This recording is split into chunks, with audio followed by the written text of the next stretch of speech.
Bonjour mesdames et messieurs, bienvenue à Hebdo 4, votre émission qui traite d'informations locales. Voici le contenu de cette édition du 18 octobre. Éric Dubé, préfet de la MRC Bonaventure et maire de la ville de New Richmond, nous informe à propos du vote au niveau du préfet au suffrage universel qui a eu lieu jeudi, le 15 octobre dernier. Bernard Babin, directeur général de la Société Alzheimer Gaspésie-Île-de-la-Madeleine, nous parle des résultats de la marche pour l'Alzheimer. Cathy Edith Lacroix, agente aux communications au collectif alimentaire, nous fait un compte-rendu sur la campagne SACBAC et nous parle aussi de la campagne Natrel. Il sera question de récupération alimentaire avec Myriam Dompierre, animatrice en cuisine collective au collectif alimentaire également. Geneviève Arsenault, intervenante communautaire pour l'organisme Femmes en Mouvement, le Centre de femmes de la MRC Bonaventure, nous informe sur les services maintenus et sur les activités à venir. Et Ronald Arsenault, directeur général pour la Fondation communautaire Gaspésie-les-Îles, nous instruit sur le FUAC. Bonne émission à tout le monde! Tout d'abord, nous avons rencontré M. Éric Dubé, préfet de la MRC Bonaventure et maire de la ville de New Richmond, afin d'avoir des informations sur le vote au niveau du préfet au suffrage universel qui a eu lieu jeudi le 15 octobre dernier lors d'une réunion de travail. C'est un débat qui avait été entamé il y a plus d'un an. Je veux dire, on avait mis en place une table de travail où moi, j'avais amené l'ensemble des élus à faire une démarche à leur niveau, au niveau de chaque municipalité avec le conseil municipal, parce qu'il y avait eu une demande à la fin de l'année passée, justement, de regarder l'opportunité ou de faire le débat sur le préfet au suffrage universel. À la dernière réunion de travail hier, il y a été, suite à justement un tour de table, la majorité des élus ont maintenu le statu quo. Mais ce qui a été aussi décidé, c'est que c'est un débat que nous devons garder vivant, dans le sens que, avec l'évolution des choses, c'est un débat qu'on se doit de continuer à entretenir, parce que vu qu'il y a une majorité qui sont pour le statu quo, mais il y a quand même des bons arguments des autres, des gens qui voudraient un préfet au suffrage universel. Fait que je pense que la discussion va continuer dans les prochains mois, dans les prochaines années. C'est un sujet qui va rester vivant. D'accord. C'est quoi qui a amené un tel vote? Bien, je vous dirais que, tu sais, il y a des élus autour de la table qui voulaient qu'on fasse une réflexion, parce qu'on sait qu'il y a deux modèles au Québec présentement au niveau des préfets, de la manière dont on peut les élire. Il y a, comme on est là présentement, c'est ce qu'on appelle élu par ses pairs. Ça veut dire que c'est le conseil des maires qui décide entre eux lequel va prendre le poste. Sinon, bien, il y a, comme, mettons, dans Rocher-Percé ou à Haute-Gaspésie, ici en Gaspésie, que là, c'est la population qui choisit. Il y a à peu près une quinzaine de MRC au Québec, sur à peu près 83-85, qui sont sous le préfet au suffrage universel. Fait que, les élus voulaient, en même temps qu'on fasse justement une recherche pour savoir, bien, c'est quoi les impacts, c'est quoi les conséquences, c'est quoi les enjeux du fait que si on s'en va vers ça. Ça fait qu'il y a eu un travail de fait, autant de la part des élus que de la part du technique, justement pour répondre aux interrogations des élus. Puis je pense que bien, hier à soir, il y a eu un bon échange qui a permis justement d'en arriver au constat que là, présentement, la majorité des élus trouvent que ça fonctionne bien, qu'on va continuer sur ce modèle-là. Et autre sujet qui concerne la MRC, vous avez la MRC de Bonaventure a un nouveau directeur? Oui, c'est sûr que c'est un processus qui avait été entamé, ça aussi, l'automne, au printemps dernier. Dans le contexte de la crise de la pandémie qui est arrivée, ça a un peu retardé le processus. Mais notre directrice, qui était en place depuis plus de 40 ans, nous avait annoncé au début de l'année qu'elle prenait sa retraite. Ça fait que là, il y a eu un processus de dotation pour remplacer ce poste-là, qui a été confirmé hier à soir au Conseil des maires. Puis c'est M. François Bugeaud qui va prendre la relève là, dans les prochaines semaines, qui va avoir une transition qui va se faire, bien sûr, mais c'est M. Bugeaud qui va être le nouveau directeur de la MRC de Bonaventure. Nous nous sommes entretenus à l'aide du service de téléconférence Zoom avec Bernard Babin, le directeur général de la Société Alzheimer Gaspésie-Île-de-la-Madeleine, au sujet des résultats de la marche pour l'Alzheimer édition 2020 en cette période de pandémie. Bonjour Bernard. Oui, bonjour André. Cette année, c'était la 14e édition de la marche pour l'Alzheimer, mais là, c'était un contexte assez spécial, là. C'est quoi les adaptations qu'il a fallu que vous fassiez de votre bord? Ben, pour la marche, c'était un gros défi de la refaire, là, notre événement, parce que on parle d'un événement qui est autant qui est régional, mais qui se fait lors de rassemblements de plusieurs dizaines de personnes, même des fois quelques centaines, là, lors de nos éditions avant. Bon, on pouvait avoir 200, 300 personnes qui marchaient. Donc, dans un premier temps, on a décidé de remettre la marche à plus tard. Puis lorsqu'on a vu que ce ne serait pas possible, même en tenant la marche plus tard dans l'année, ben, c'est que là, on a décidé d'aller avec un nouveau concept de marche individuelle. Et les gens étaient invités à, bon, de un, être toujours marcheurs élites, à ramasser des sous pour l'organisation, mais également de faire des défis individuels dans leur communauté, soit une marche, une activité sportive. Et en général, là, ça a très bien fonctionné. Ça correspondait pas mal à vos attentes? Ben, on est heureux du résultat, là. Premièrement, c'est près de 16 000 $ qui est récolté à ce jour, puis il reste encore des montants à recevoir. C'est sûr que c'est pas autant de nos éditions antérieures. Là, si on se fie à 2019, ben, c'était plus de 152 000 $ qu'on avait récolté.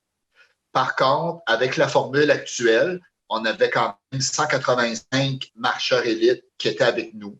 Les commanditaires étaient encore présents. Donc, ça a été une belle édition. Fait qu'on est satisfait. Puis, qu'est-ce qu'il faut retenir de ça? C'est que peut-être que le nouveau concept pourrait revenir en 2021. Parce qu'on avait quand même fait 13 éditions avec l'ancienne formule. Puis on sentait là, qu'on devait peut-être là, rajouter des affaires, innover un peu. Donc, au cours des prochaines semaines, on va analyser à savoir si la nouvelle formule, on la remet pour l'an prochain. S'il y a des gens qui sont intéressés à faire des dons, c'est encore possible? Là. Oui, absolument. Il n'y a aucun problème. Donc, les gens, je pense que la meilleure chose qui serait possible, c'est qu'ils nous rejoignent directement au siège social, là, au 418-534-1313. OK. Y a-t-il d'autres activités qui sont prévues à venir? Ben, les activités, oui. La prochaine grande activité, c'est qu'est-ce qu'avant on appelait notre colloque régional sur la maladie d'Alzheimer, maintenant qui s'appelle notre journée de ressourcement pour les proches aidants. Là, on est vraiment dans la planification. Ça va se dérouler durant la première semaine de novembre, dans le cadre de la semaine des proches aidants. Donc là, on a après confirmé nos conférenciers qui vont être présents lors de la semaine. Encore cette année, il faut s'adapter là, en raison de la pandémie. Donc, tous les conférenciers vont être à partir de Zoom. On n'a pas le choix, il faut s'adapter. Donc, dans les prochaines semaines, on sera en mesure de vous confirmer les conférenciers qui seront avec nous. Et cette année, la nouveauté, c'est qu'il y aura également des conférences en anglais. Puis les gens peuvent vous suivre via Facebook et votre site Internet, comme à l'habitude? Oui, exactement. Là, cette semaine, on a après finir la programmation. Donc, bien sûr, là, on va vous l'envoyer également là, à Télévague, là, lorsqu'elle sera prête. Puis, les membres vont la recevoir aussi par la poste et par courriel.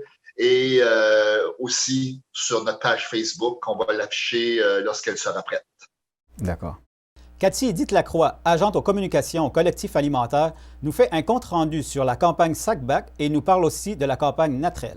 Et par la même occasion, nous avons rencontré Myriam Dompierre, animatrice en cuisine collective au collectif alimentaire également. Myriam nous parle de récupération alimentaire. Pouvez-vous revenir un petit peu sur la campagne SACBAC qu'il y a eu en mois de septembre? Oui, la campagne SACBAC, c'est avec la Société des alcools du Québec, en collaboration, ça fait 11 ans que ça dure, avec les banques alimentaires du Québec. Et cette campagne-là, il y en a une au printemps, puis il y en a une genre fin août, début septembre. Ils appellent ça la campagne de la rentrée. Et cette année, ça a super bien été, comme les années passées, et même chaque année, les gens sont encore plus généreux. Ils se présentaient au comptoir de la SAC, ils pouvaient faire un don, il y avait une façon de faire un don. S'y acheter des vins rosés, si je ne me trompe pas, c'est là qu'il y avait un don qui allait pour la campagne, pour la BAC finalement, les banques alimentaires. Et ils pouvaient également aller sur Internet cette année, vu la situation. Les gens pouvaient aller directement sur Internet, sur saq.com, et ils pouvaient faire un don. Il y avait un endroit, là, c'était marqué « Faites un don pour la campagne ». Fait que ça, il y a eu vraiment une belle réponse. Il y a eu un montant de 572 806 $ ramassés à travers tout le Québec, ce qui fait beaucoup d'argent et qui aide énormément. Et comme c'est un appui qui existe depuis 11 ans, fait que la collaboration est là, la campagne est bien établie. Puis le réseau des banques alimentaires du Québec a maintenant plus de 30 ans. Fait qu'on s'entend que ça aussi, c'est le réseau des banques alimentaires, c'est quelque chose qui a le pied solide là, en ce moment-là. Fait que c'est quelque chose qui est là, que les gens reconnaissent. Et avec ces 19 moissons, il y a 13 membres associés partout au Québec. Il y a 1200 organismes communautaires comme nous, comme le collectif alimentaire. Et ça répond à plus de 1,9 million de demandes d'aide alimentaire par mois à travers le Québec. Alors, cette campagne-là, c'est super important. Puis on remercie les gens d'avoir participé. Et on espère que ça va continuer l'an prochain pour une 12e année. Puis là, tant qu'être dans les campagnes, là, c'est la campagne Natrel. Là. Oui, la campagne Natrel, ça a été organisé par le groupe AgroPur. Puis pour notre secteur, c'est avec la coop IGA de Bonaventure. Puis les gens, quand ils achètent un lait Natrel, lait, crème, etc., là, vraiment lait, et à ce moment-là, il y a un montant, c'est un petit montant, qui va pour 2 organismes qui ont été ciblés dans le coin. Fait que tout le mois d'octobre, les gens, quand ils achètent un lait Natrel au coop IGA de Bonaventure, ils aident le collectif alimentaire et le Centre d'action bénévole Saint-Siméon-Port-Daniel. C'est les 2 organismes qui ont été ciblés pour cette campagne dans notre secteur à nous, là. On voulait faire un petit peu un appel à tous pour parler de récupération parce que là, c'est les récoltes en ce moment. Puis il y a beaucoup de gens qui ont produit un peu trop d'aliments. Puis on veut faire l'invitation à ces gens-là, de pouvoir venir nous les apporter leur surplus pour ne pas les perdre. Nous, on peut les réutiliser soit dans nos cuisines ou soit dans les dépannages, faire des grosses productions de transformation puis les réutiliser aussi à travers nos cuisines. S'il y a des chasseurs qui ont trop d'orignal ou de chevreuil, ils peuvent vous Oui, il y a ici. aussi cette belle initiative-là. En fait, on invite les chasseurs, étant donné que s'ils tuent un nouvel animal, peut-être qu'ils vont avoir un peu trop de l'ancienne bête dans le congélateur, ou s'ils ne prennent pas toutes les parties, s'ils désirent, ils peuvent venir nous porter les surplus de leur chasse. Aussi, s'ils font abattre leur animal et puis ils vont le porter à la boucherie à Bonaventure de la rivière, la boucherie de la rivière. En le fond, il y a une initiative qui est Chasseurs généreux. S'ils ont un surplus, ils peuvent, à travers eux, faire un don de la viande qu'ils ont en trop pour qu'il soit redistribué aux banques alimentaires de la région. OK. Puis là, malgré la situation actuelle avec la COVID et tout, là, ici, au collectif alimentaire, vous restez actif, là. Oui, c'est juste, il faut rappeler, là, nos cuisines sont toujours ouvertes. On a un petit peu changé la donne là, pour les cuisines. On a des plus petits groupes et puis 1 à 2 personnes, souvent des mêmes milieux. Puis on fait quand même des cuisines d'une demi-journée au lieu d'une journée. Puis les gens sont bienvenus à venir, viennent avec leur masque, on garde le 2 mètres, on est capable de beaucoup cuisiner d'aliments comme ça, les redistribuer ou que les gens partent avec une certaine partie avec eux. Et puis, juste le rappeler, vous êtes bienvenus ici encore. On a des activités encore ouvertes à tous. Oui. Super. C'est déjà l'automne, les journées raccourcissent, mais nous avons quand même de belles journées à l'extérieur. Nous avons donc profité de l'une de celles-ci pour rencontrer Geneviève Arsenault, intervenante communautaire pour l'organisme Femmes en mouvement, le Centre de femmes de la MRC Bonaventure, afin qu'elle nous informe sur les services maintenus et sur les activités à venir. Bien, bonjour Geneviève. Bonjour André. Pouvez-vous nous expliquer, c'est quoi les services qui sont maintenus au Centre de femmes? Oui, bien d'abord, on maintient nos services individuels, surtout par le support téléphonique. C'est important de rappeler que toutes les femmes de la MRC Bonaventure sont invitées à nous contacter au besoin. Dans le fond, sur les heures d'ouverture du centre, les lundis, mardis, mercredis et jeudis. D'accord. Aussi, on a tout le volet habituellement de nos activités éducatives là, qu'on doit mettre un petit peu sur pause parce que, dans le fond, notre approche est vraiment une approche de groupe, mais dans le contexte où est-ce qu'on est, on doit mettre ça pour l'instant un petit peu plus de côté. Par contre, c'est ça, on a beaucoup d'informations sur notre page Facebook, sur aussi les actions collectives là, par rapport à toutes les causes féministes. OK. C'est quoi les prochaines activités qui vont avoir lieu? Oui, dans le fond, ce qu'on a décidé de faire, vu qu'on ne peut pas accueillir les femmes au centre, on a vraiment choisi d'utiliser la beauté de notre belle Gaspésie, de notre MRC, pour inviter les femmes à se rencontrer une fois par mois.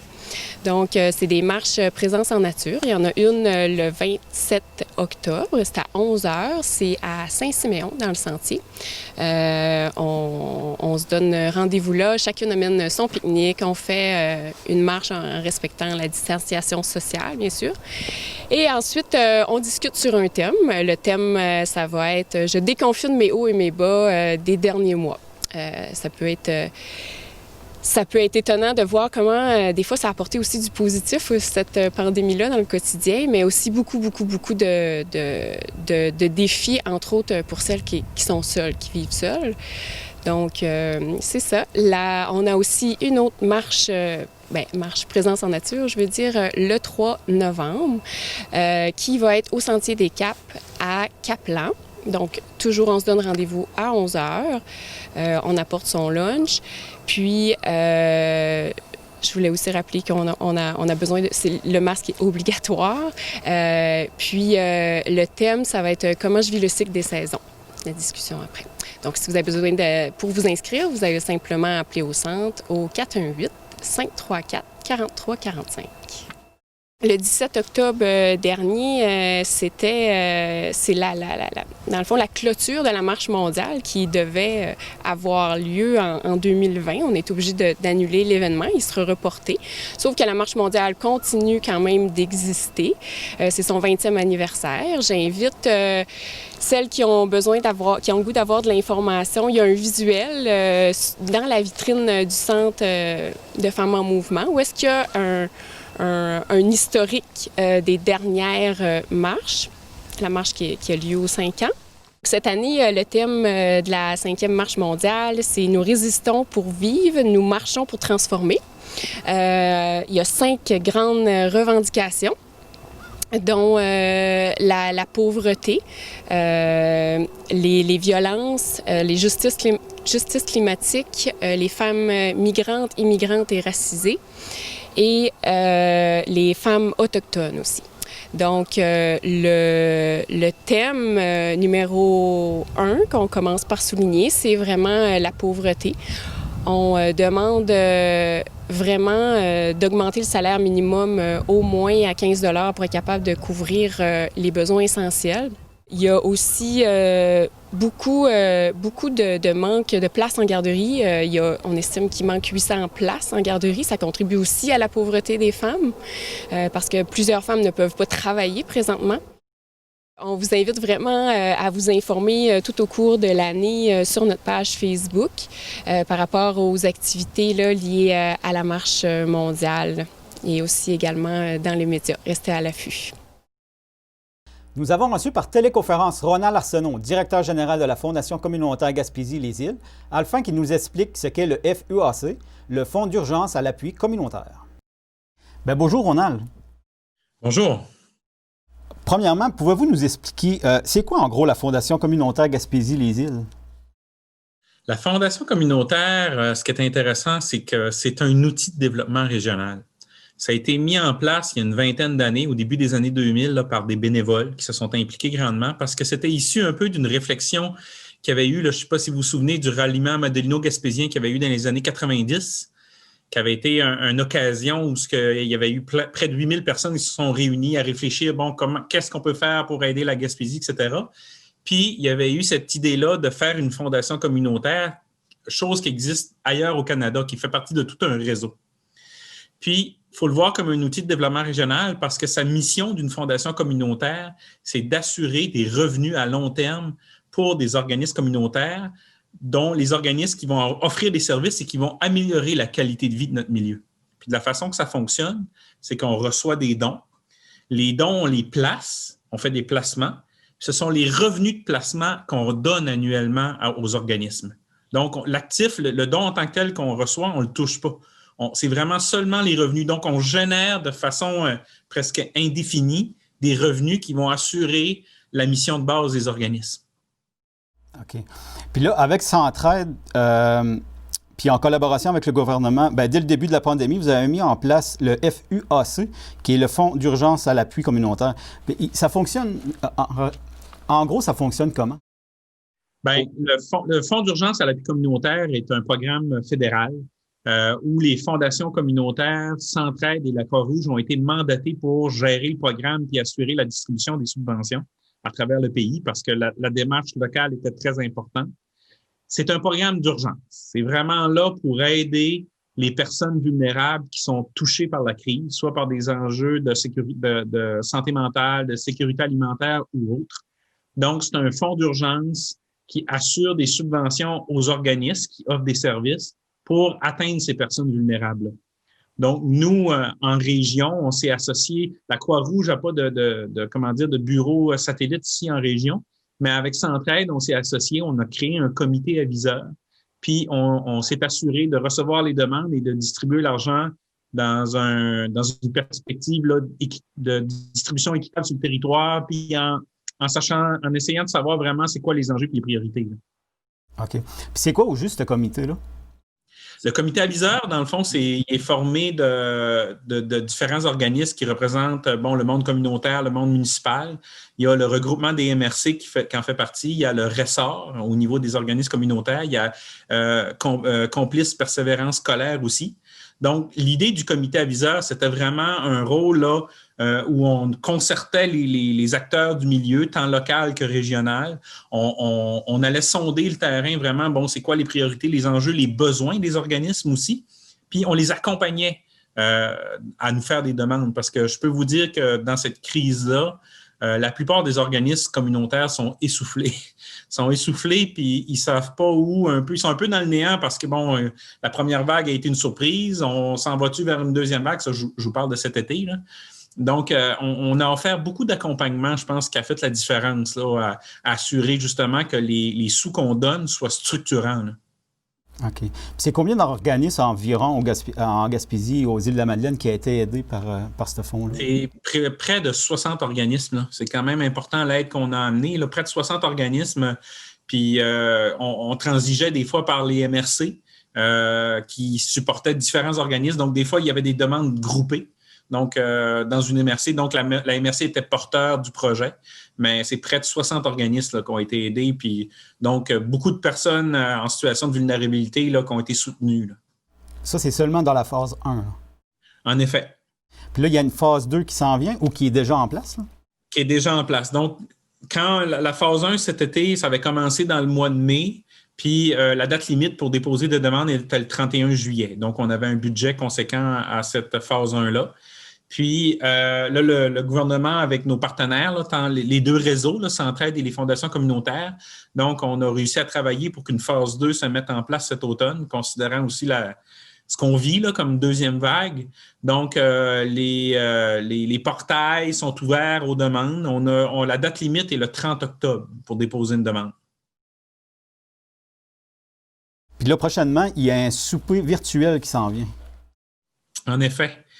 Ce qu'il faut voir, c'est que la Fondation communautaire, comme je vous expliquais tantôt, la Fondation a créé des fonds de dotation. OK? Parce que nous, la Fondation, on est un peu un fiduciaire des dons qu'on reçoit. Ce sont les donateurs qui décident, quand ils donnent chez nous, ils disent, je vais donner pour le fonds X qui supporte la cause, exemple, des enfants malades à l'hôpital de Maria. Je dis n'importe quoi, là, mais c'est un exemple. Parce que ce sont des fonds de dotation qui sont créés chez nous. À l'heure actuelle, on a 80 fonds. Puis, on a un actif de 14 millions. Ça, c'est quand même, je tiens à le souligner parce qu'au Québec, il y a 10 fondations communautaires, puis en ordre d'importance, on est la 3e après Québec puis Montréal. Donc, c'est tout vous dire comment les bénévoles depuis 20 ans se sont investis pour développer cette fondation-là. Donc, avec 14 millions, on génère annuellement des retombées là, de plus d'1,5 million qu'on distribue à travers la région avec tous les fonds de dotation qui sont créés. Nous, cette année, puis à chaque année, ce que j'ai oublié de dire, c'est qu'à chaque année, la Fondation organise un souper bénéfice. Un souper bénéfice où, habituellement, on parraine un organisme qui crée un fonds chez nous pour l'aider à se développer.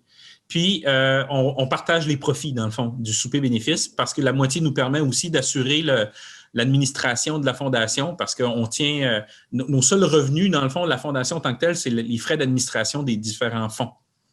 Donc, ça nous prend quand même des activités pour arriver. Malgré tout, bon, cette année, quand on est arrivé devant la crise, au début, on s'est posé la question, donc, on laisse-tu tomber notre souper bénéfice? Comme beaucoup d'organismes, dans le fond, ont laissé tomber leur activité, là, soit de revenus, là, de demande de dons, etc., de campagne de levée de fonds. Là. Donc, les administrateurs et tous les bénévoles de la Fondation disent non, ce n'est pas le temps de laisser tomber. Je pense que la communauté Gaspésie-les-Îles a besoin de nous. Donc, on a quand même innové. C'est vraiment une belle approche. On va faire le 7 novembre prochain un souper virtuel. On s'est associé avec Gaspésie Gourmande puis le Bon Goût Frais des Îles qui travaillent avec tous les producteurs là, régionaux là, de produits locaux. Là. Puis des restaurants embarqués avec nous dans l'aventure. Donc, on va offrir des repas sous forme un peu de prêt à emporter, là, communément appelé take-out, avec des menus faits de produits 100% régionaux. Puis, les gens sont invités à acheter un repas, aller le chercher dans des points de distribution qu'on a déterminés, puis se regrouper le 7 novembre en soir pour consommer ce repas-là, avec aussi une certaine animation qui va se faire au niveau virtuel, là, avec un spectacle, puis il va y avoir aussi quelques discours, puis des concours aussi. L'idée, là, l'objectif étant, oui, de générer des bénéfices, parce que le souper cette année, le profit, va aller à la création d'un fonds général à la Fondation. Comme je vous mentionnais tantôt, on a tous des fonds de dotation qui sont dédiés à des causes. Mais là, ce qu'on veut, nous, c'est créer un fonds général qui va nous permettre, un peu comme le fonds d'urgence qu'on vient de parler, d'aider à chaque année des causes différentes. Donc, les 100% des bénéfices vont aller à ce fonds-là. Puis, l'idée du souper, bon, c'est stimuler l'économie, à stimuler une nouvelle approche qui est le prêt à emporter pour nos restaurants. Puis en même temps, c'est briser l'isolement parce qu'on le sait tous que la crise, ce qui fait le plus mal, c'est l'isolement. Surtout, c'est des personnes vulnérables et les personnes aînées aussi qui sont le plus confinées, si on peut dire. Donc, on veut briser l'isolement, on veut se permettre de se rassembler. Puis, on offre aussi la possibilité, ce qui est intéressant cette année, c'est qu'on offre la possibilité d'acheter des repas puis les offrir à des personnes vulnérables.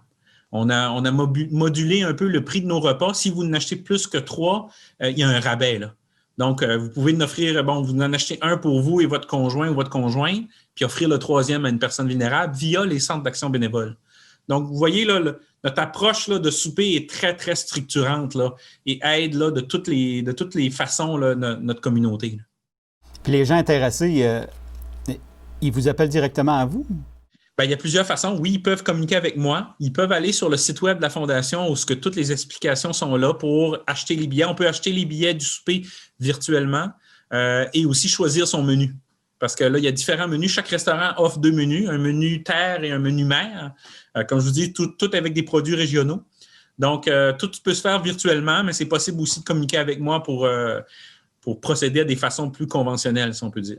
D'accord. Puis les gens, ils ont jusqu'à quand pour pouvoir s'inscrire? Bien, on est encore en train de négocier avec les restaurants. C'est sûr, les restaurants là, veulent quand même un moment là, de délai pour pouvoir assurer la production des repas. Mais je vous dirais, là, au 30 octobre, 1er novembre, là, ça va être la date limite pour pouvoir acheter les repas. D'accord. Puis c'est possible aussi toujours de faire des dons. Si les gens sont intéressés à faire des dons pour stimuler le fonds général qui va permettre à long terme d'aider la région, c'est possible aussi. Et voilà, mesdames et messieurs, ce qui complète l'édition de votre émission Hebdo 4 du 18 octobre. Merci beaucoup d'avoir été avec nous et à la prochaine.